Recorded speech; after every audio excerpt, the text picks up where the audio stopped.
దేవస్థానం వరాకతగూడెం కోనేరులో వెలిసినటువంటి కోనేటి రాయుడు ప్రతినిత్యం కూడా నిత్య వైకుంఠనాథుడుగా విరాజిల్లుతున్నటువంటి దేవస్థానం. దాదాపు 8 జిల్లాల నుంచి భక్తులు అధిక సంఖ్యలో పాల్గొని ఎప్పుడూ కూడా యాత్రా స్థలంగా 108 దివ్యక్షేత్రాలలో వైష్ణవ క్షేత్రాలలో ఇదొక క్షేత్రము. స్వామివారు నిత్య వైకుంఠనాథుడుగా కోరిన కోరికలు తీర్చేటువంటి స్వామి. సంతానం లేనటువంటి వారికి, వివాహం కానటువంటి వారికి, ఆరోగ్య పరిస్థితులు బాగలేనటువంటి వారికి కూడా ఇక్కడ స్వామివారికి 7 వారాల వ్రతం ఆచరించినట్టయితే తప్పనిసరిగా వారికి కోరిన కోరికలు నెరవేరుతాయి. జై శ్రీమన్నారాయణ. ఓకేనా?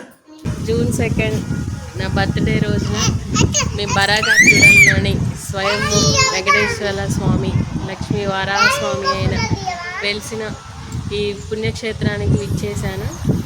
ఈ తెలంగాణ, ఆంధ్ర రాష్ట్రాల్లో కూడా ఉత్తర ద్వారంలో ప్రతినిత్యం దర్శనం ఇచ్చే మనకి ఈ బరాకతగూడెంలోని వెంకటేశ్వర స్వామి ఈ గుడి చాలా ఆహ్లాదకరంగా ఎంతో బాగుంది.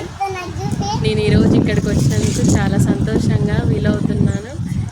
ఆయన ఆశీస్సులు మా కుటుంబానికి, ప్రజలందరికీ అందాలని కోరుకుంటున్నాను.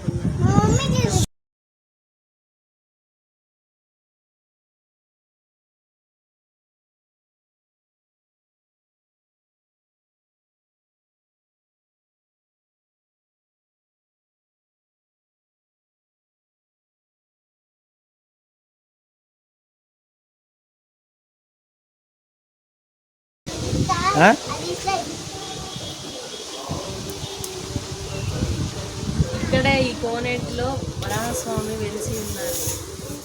ప్రతి నైవేద్యం కూడా ప్రతిరోజు ఇక్కడ నివేదన చేసిన తర్వాతే గుడిలో ఉన్న వెంకటేశ్వర స్వామికి నివేదన చేస్తారు. ఈ వాటర్ని మనం తొక్కకూడదు, కేవలం ఇలా చల్లుకోవాలి.